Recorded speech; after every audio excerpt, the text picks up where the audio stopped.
ईश्वर के मंदिर में हम खुशी से जाएंगे।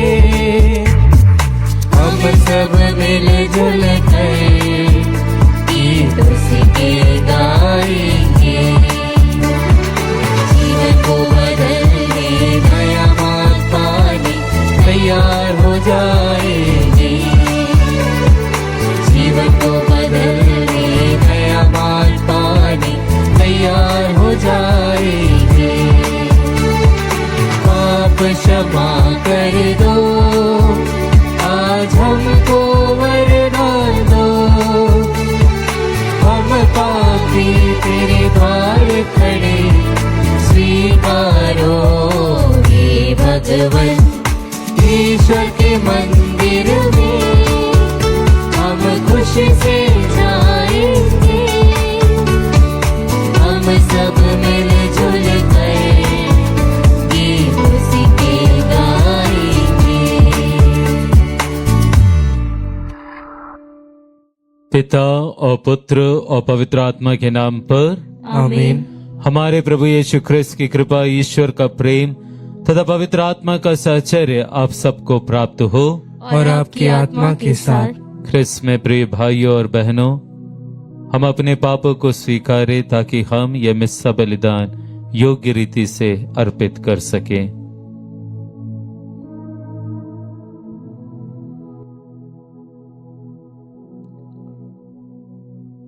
हम सब मिलकर बोले, हे भाइयों बहनों, मैं सर्वशक्तिमान ईश्वर और आप लोगों के सामने स्वीकार करता हूँ कि मैंने मन, वचन और कर्म से तथा अपना कर्तव्य पूरा न करने से, अपने कसूर से, अपने भारी कसूर से घोर पाप किया है। इसलिए मैं नित्य कुमारी धन्य मरियम से, सब स्वर्गदूतों, सब संतों और आप लोगों से, हे भाइयों बहनों, विनती करता हूँ कि आप लोग मेरे लिए प्रभु ईश्वर से प्रार्थना करें। सर्वशक्तिमान ईश्वर हम लोगों पर दया करे और हमारे पाप क्षमा कर हमको अनंत जीवन प्रदान करे। आमीन। हे प्रभु दया कर, हे प्रभु दया कर, हे ख्रिस्त दया कर, हे ख्रिस्त दया कर, हे प्रभु दया कर। हे प्रभु दया कर। हम प्रार्थना करें। हे ईश्वर, तेरे इकलौते पुत्र ख्रिस्त हमारे मानव शरीर में प्रकट हुए। हमारी प्रार्थना है कि जिन प्रभु को हम बाह्य रूप में अपने जैसा देखते हैं, उन्हीं के द्वारा हमारे अभ्यंतर का भी उद्धार हो जाए।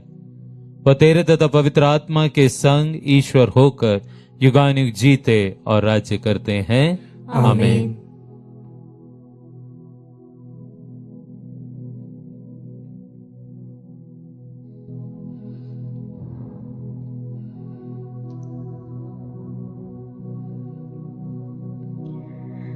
पहला पाठ संत योहन का पहला पत्र, अध्याय 4, वचन संख्या 7 से 10।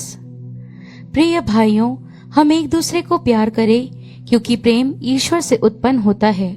जो प्यार करता है वह ईश्वर की संतान है और ईश्वर को जानता है। जो प्यार नहीं करता वह ईश्वर को नहीं जानता, क्योंकि ईश्वर प्रेम है। ईश्वर हमको प्यार करता है, वह इससे प्रकट हुआ है कि ईश्वर ने अपने इकलौते पुत्र को संसार में भेजा, जिससे हम उसके द्वारा जीवन प्राप्त करें। ईश्वर के प्रेम की पहचान इसमें है कि पहले हमने ईश्वर को नहीं, बल्कि ईश्वर ने हमको प्यार किया और हमारे पापों के प्रायश्चित के लिए अपने पुत्र को भेजा है। प्रभु की वाणी। ईश्वर को धन्यवाद। भजन अनुवाक्य। हे प्रभु, सभी राष्ट्र तुझे दंडवत करे। हे प्रभु, सभी राष्ट्र तुझे दंडवत करे।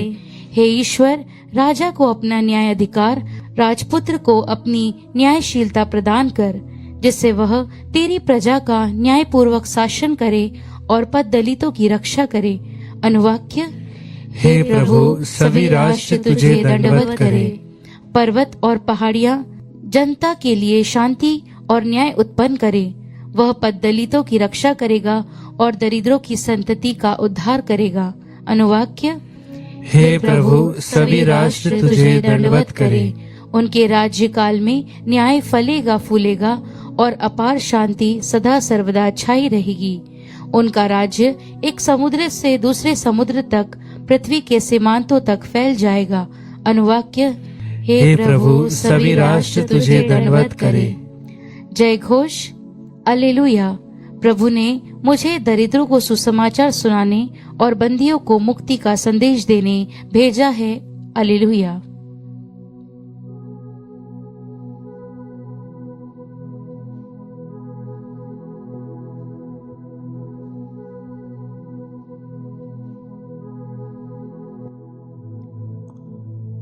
प्रभु आप लोगों के साथ हो और आपकी आत्मा के साथ। संत मार्कुस के अनुसार पवित्र सुसमाचार। हे प्रभु, तेरी महिमा हो।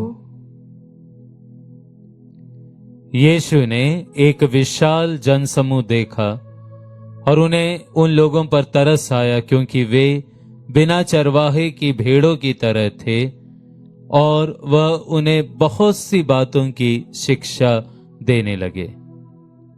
जब दिन ढलने लगा तो उनके शिष्यों ने उनके पास आकर कहा, यह स्थान निर्जन है और दिन ढल चुका है, लोगों को विदा कीजिए, जिससे वे आसपास की बस्तियों और गांवों में जाकर खाने के लिए कुछ खरीद ले।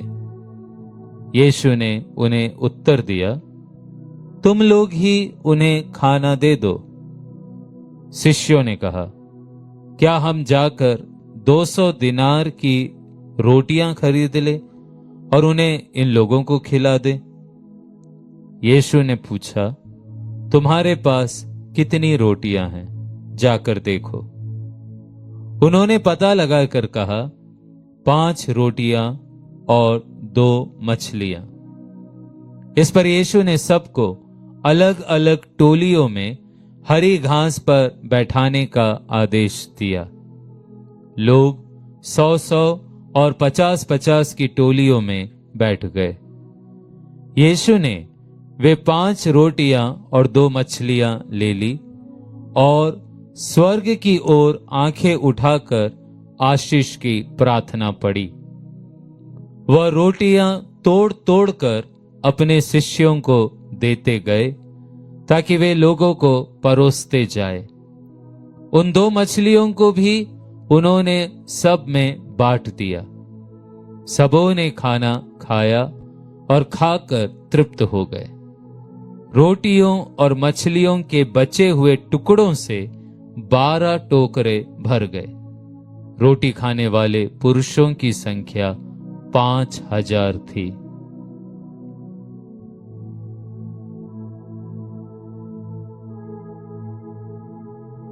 प्रभु का सुसमाचार। हे क्रिस्त, तेरी स्तुति हो।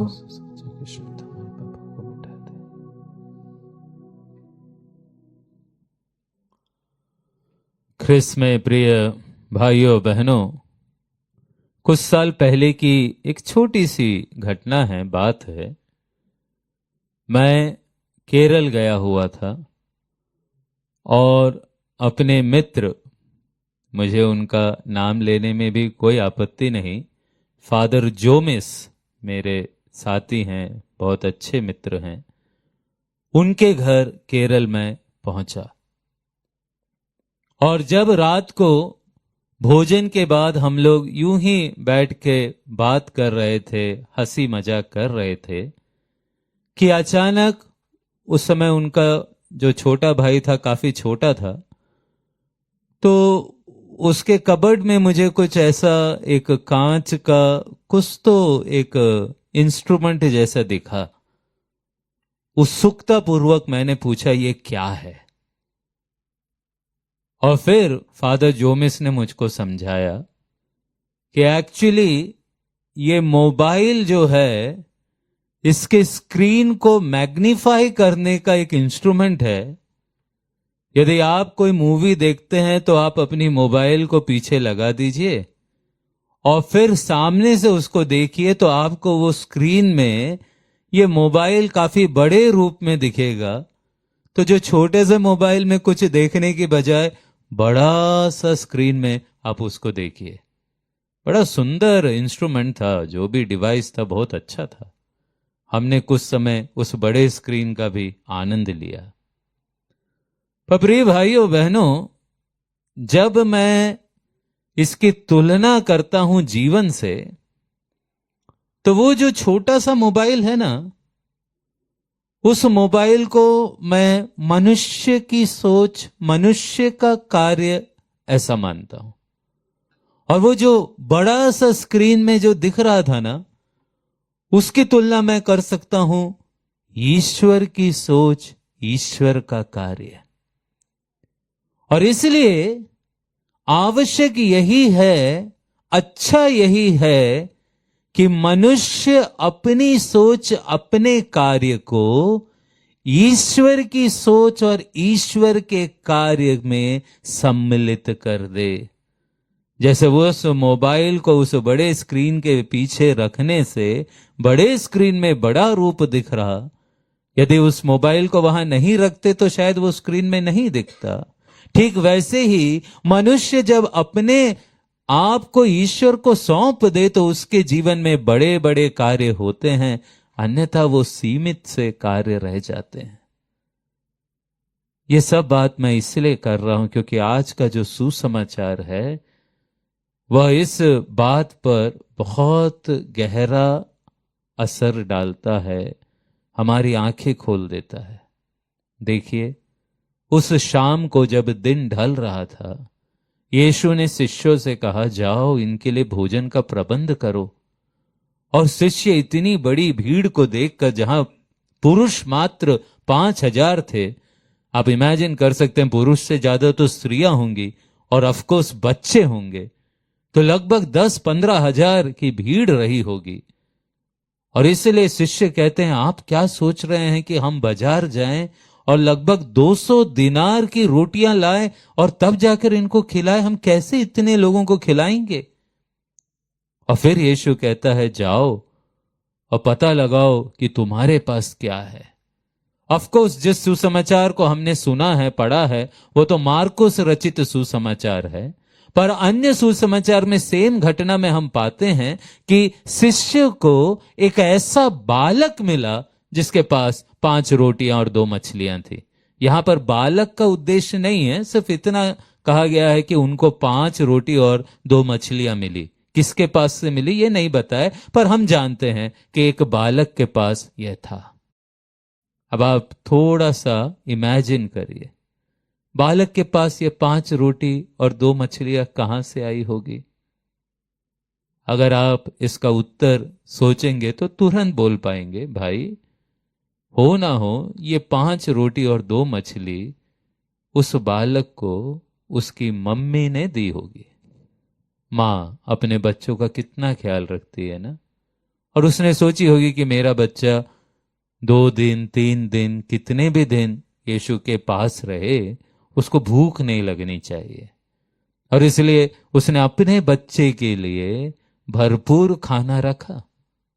ये मनुष्य की सोच है, ये मनुष्य का कार्य है। हम सब कार्य करते हैं, हम बहुत अच्छे कार्य करते हैं, हम क्यों बुरा कार्य करेंगे? हम बाय एंड लार्ज सब अच्छे कार्य करते हैं। पर फिर क्या हुआ?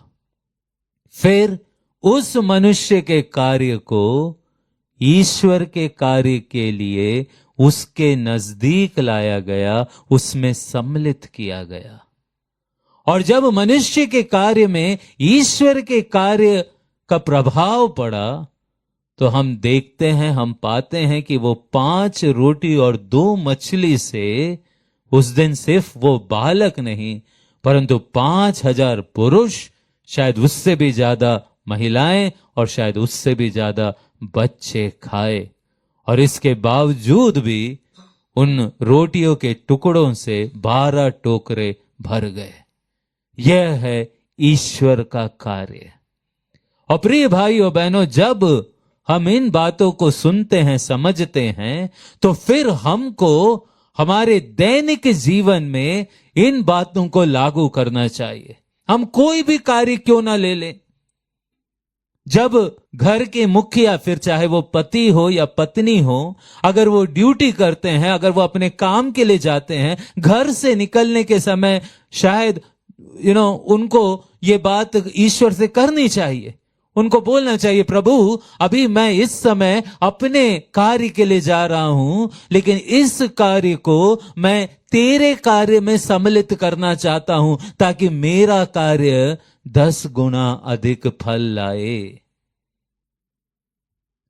जब हम किसी इंटरव्यू के लिए जाते हैं, जब हम किसी जॉब की तलाश में हैं, हमें प्रभु से कहना चाहिए, प्रभु ये मेरा कार्य है, मुझे ये करना है, पर ये सिर्फ मेरा कार्य नहीं बने, ये कार्य आपका बने।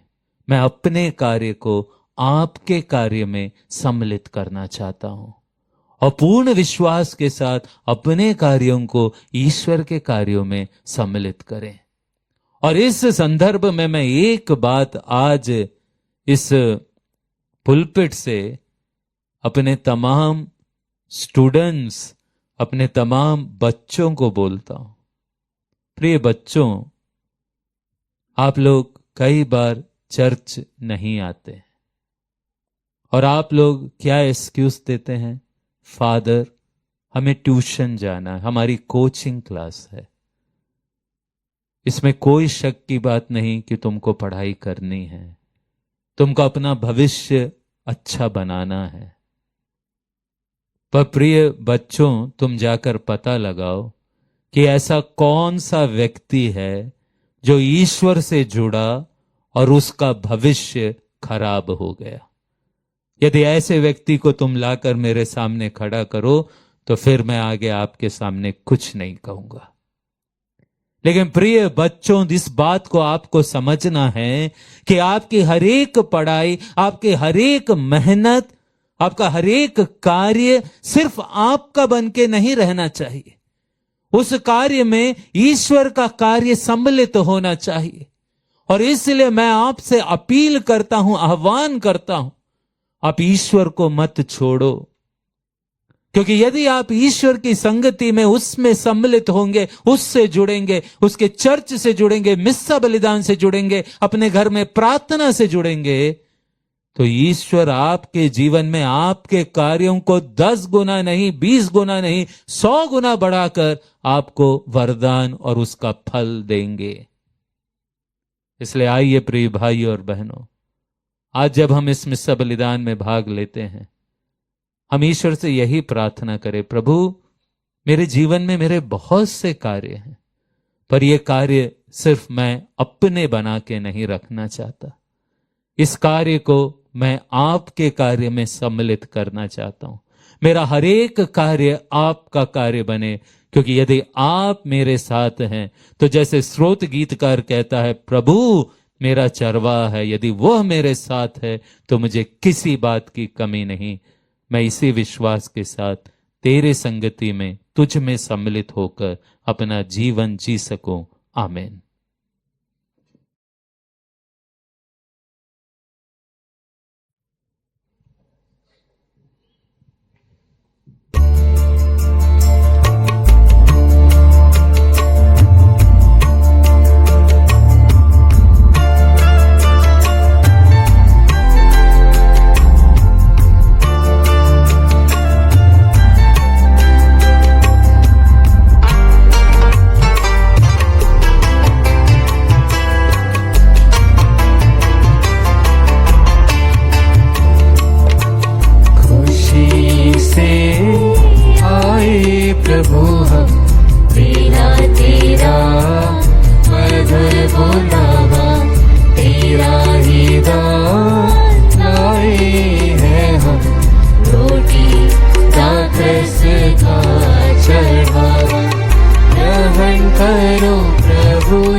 प्रिय भाइयों बहनों, प्रार्थना कीजिए कि सर्वशक्तिमान पिता ईश्वर मेरा और आप लोग का ये बलिदान स्वीकार करे प्रभु अपने नाम की स्तुति तथा महिमा के लिए और हमारे तथा अपने समस्त पवित्र कलीसिया के लाभ के लिए आपके हाथों से यह बलिदान स्वीकार करें।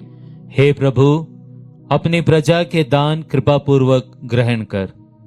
जिस सत्य को हम श्रद्धा भाव से स्वीकार करते हैं उसे इस स्वर्गिक संस्कार द्वारा प्राप्त भी करे। हम यह प्रार्थना करते हैं अपने प्रभु ख्रिस्त के द्वारा। आमीन। प्रभु आप लोगों के साथ हो और आपकी आत्मा के साथ। प्रभु में मन लगाइए। हम प्रभु में मन लगाए हुए हैं। हम अपने प्रभु ईश्वर को धन्यवाद दें। यह उचित और न्याय संगत है। हे प्रभु, पवित्र पिता, सर्वशक्तिमान और शाश्वत ईश्वर, ये वास्तव में उचित और न्याय संगत है। हमारा कर्तव्य तथा कल्याण है कि हम सदा और सर्वत्र तुझे धन्यवाद दें। तूने ख्रिस्त में आज हमारी मुक्ति के रहस्य को राष्ट्रों की ज्योति के रूप में प्रकट किया है, और जब ये हमारी नश्वर प्रकृति में प्रकट हुए तो तूने इनकी अविनाशी महिमा द्वारा हमारा नवनिर्माण किया। इसलिए दूतों और महादूतों, सिंहासन और साम्राज्य, स्वर्गिक सेनाओं और शक्तियों के साथ मिलकर हम अनंत काल तक तेरा महिमा गान करते हैं।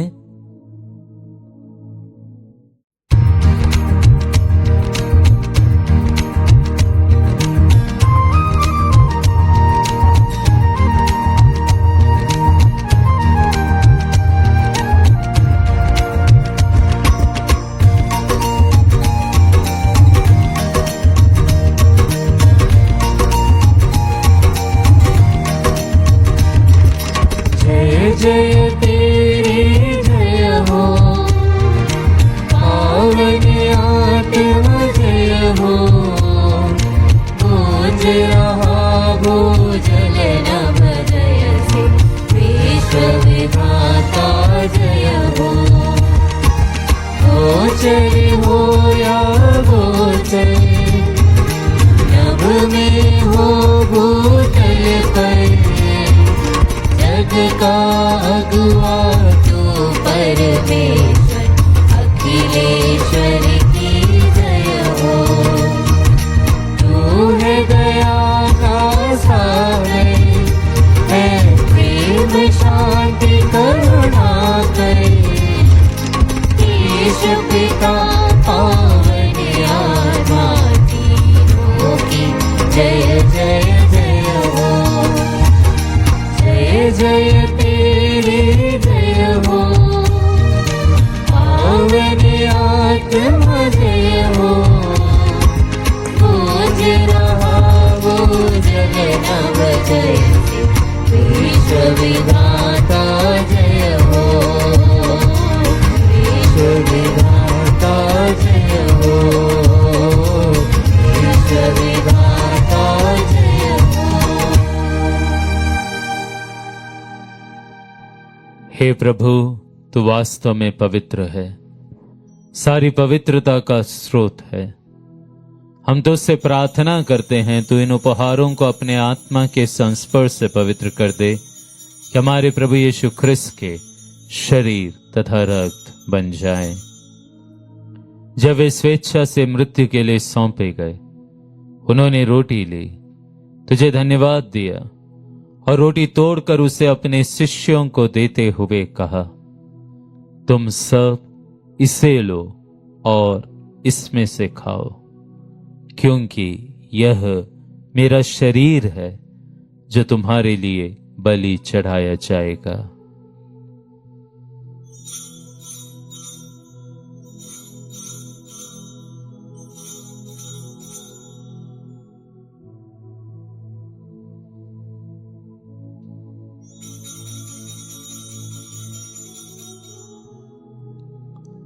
इसी भांति भोजन के बाद उन्होंने कटोरा लिया, तुझे धन्यवाद दिया और उसे अपने शिष्यों को देते हुए कहा, तुम सब इसे लो और इसमें से पियो, क्योंकि यह मेरे रक्त का कटोरा है, नवीन और अनंत व्यवस्थान का रक्त, जो तुम्हारे और बहुतों के पापों की क्षमा के लिए बहाया जाएगा।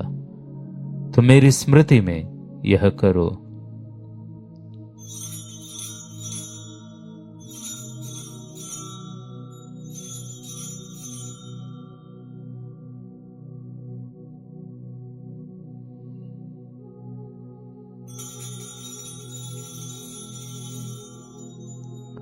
विश्वास का रहस्य।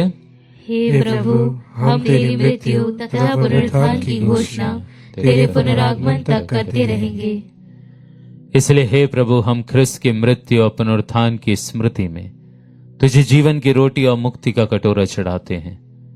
हम तुझे धन्यवाद देते हैं कि तूने हमें अपने सम्मुख उपस्थित होने और अपनी सेवा करने का सौभाग्य प्रदान किया है। हमारा नम्र निवेदन है कि हम सब ख्रिस्त का शरीर और रक्त ग्रहण करके पवित्र आत्मा के द्वारा एकता के सूत्र में बंधे रहे। हे प्रभु, हमारे संत पिता लियो, हमारे धर्माध्यक्ष थॉमस मैथ्यू और सभी याजकों के साथ विश्व भर में फैली अपनी कलीसिया की सुधीले तथा इसे प्रेम में सिद्ध बना दे। हमारे उन भाई बहनों की भी सुधीले जो पुनरुत्थान की आशा में परलोक सिधार चुके हैं। हम विशेष रूप से उन सभी मृत विश्वासियों की अनंत आत्म शांति के लिए प्रार्थना करते हैं जिनके लिए ये मिस्सा बलिदान अर्पित है। उन्हें और सभी मृतकों को अपने दर्शन का सौभाग्य प्रदान कर। हम सब पर दया दृष्टि डाल। विशेष रूप से जो आज का मिस्सा बलिदान विभिन्न उद्देश्यों के लिए और धन्यवाद के रूप में अर्पित करते हैं, कि हम भी अनंत जीवन के सहभागी बने और ईश्वर की माता धन्य कुमारी मरियम, उनके वर धन्य यूसुफ, धन्य प्रेरितों तथा सब संतों के साथ जो युग युग में तेरे प्रति विश्वस्त बने रहे, तेरी स्तुति और महिमा कर सके तेरे पुत्र यीशु ख्रिस्त के द्वारा।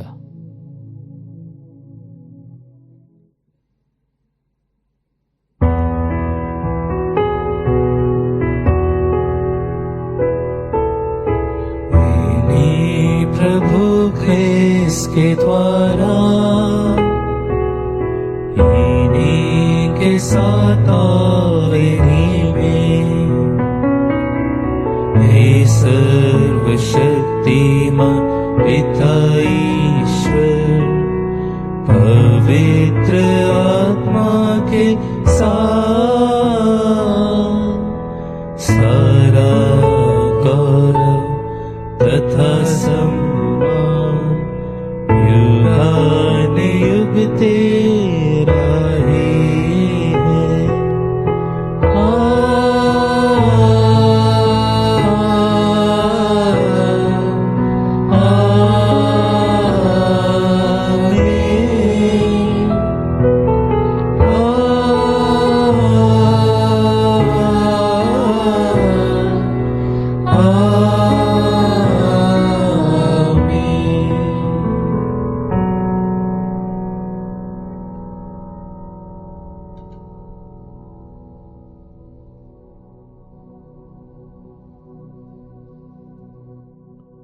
मुक्तिदाता के आदेश पर और दिव्य शिक्षा से सुदृढ़ होकर हम साहस के साथ प्रेम पूर्वक प्रार्थना करते हैं।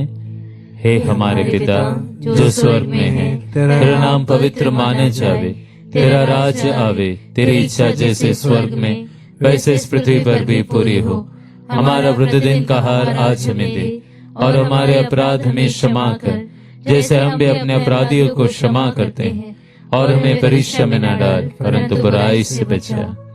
हे प्रभु, हम तुझसे प्रार्थना करते हैं, सभी बुराइयों से हमें बचा और इस जीवन में हमें कृपा पूर्वक शांति प्रदान कर। हम तेरी दया से सदा पाप से दूर और हर विपत्ति से सुरक्षित रहे और उस दिन की प्रतीक्षा करते रहे जब हमारे मुक्तिदाता यीशु ख्रिस्त फिर आकर हमारी धन्य आशा पूरी करेंगे।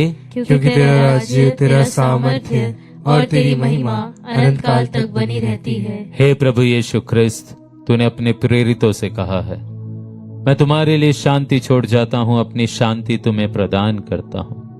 तो हमारे पापों पर नहीं, अपने कलीसिया के विश्वास पर दृष्टि डाल और कृपा पूर्वक उसे शांति तथा एकता प्रदान कर युगानुयुग जीता और राज्य करता है। आमीन। प्रभु की शांति सदा आप लोगों के साथ रहे और आपकी आत्मा के साथ। हम परस्पर शांति अभिवादन करें।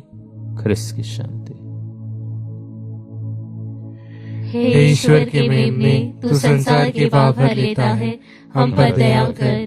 हे ईश्वर के मेमने, तू संसार के पाप हर लेता है, हम पर दया कर।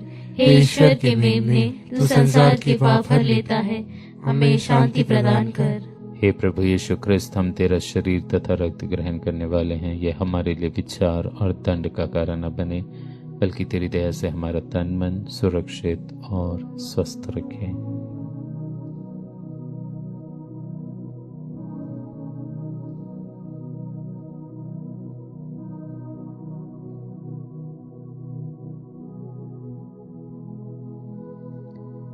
देखिए ईश्वर का मेमना, इन्हें देखिए जो संसार के पाप हर लेते हैं। धन्य है वे जो मेमने के इस भोज में बुलाए गए हैं। हे प्रभु, मैं इस योग्य नहीं हूँ कि आप मेरे यहाँ आए, किंतु ये शब्द कह दे और मेरी आत्मा चंगी हो जाएगी।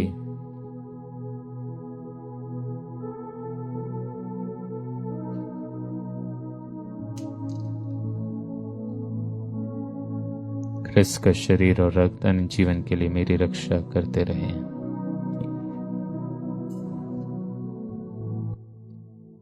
हे मेरे प्रभु यीशु, मैं सारे हृदय से विश्वास करती हूँ कि आप पवित्र यूकरिस्तीय संस्कार में उपस्थित हैं। हे प्रभु, मैं सभी चीजों से बढ़कर आपको प्रेम करती हूँ और मेरी यही अभिलाषा है कि आप मेरी आत्मा में आकर बस जाएं, क्योंकि हे प्रभु, मैं आपको आज ग्रहण करने में असमर्थ हूँ। हे प्रभु, आध्यात्मिक रूप से आकर मेरे हृदय में समा जाइए। हे यीशु, मैं आज आप में एक होना चाहती हूँ और आप में समा जाना चाहती हूँ। हे प्रभु, यह कभी ना होने पाए कि मैं आपसे कभी अलग हो जाऊं। आमीन। हम प्रार्थना करें। हे ईश्वर, तो अपने संस्कार का सहभाग देकर हमें अपने साथ संयुक्त कर लेता है। हमारे हृदयों में इसके सामर्थ्य का ऐसा प्रभाव पड़े कि इसे ग्रहण करके हम तेरे वरदानों के योग्य बन जाएं, हमारे प्रभु ख्रिस्त के द्वारा। आमीन। प्रभु आप लोगों के साथ हो और आपकी आत्मा के साथ। सर्वशक्तिमान ईश्वर पिता और पुत्र और पवित्र आत्मा आप लोगों को आशीर्वाद प्रदान करे। आमीन। आप लोग विदा ले। यह मिस्सा संपन्न हुआ। ईश्वर को धन्यवाद।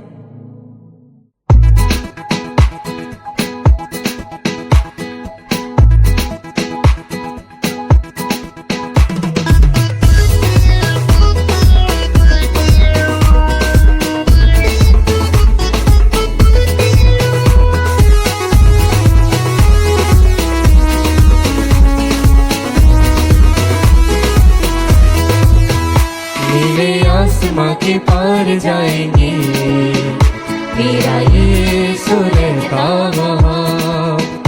नीले आसमां के पार जाएंगे, मेरा यीशु रहता वहाँ।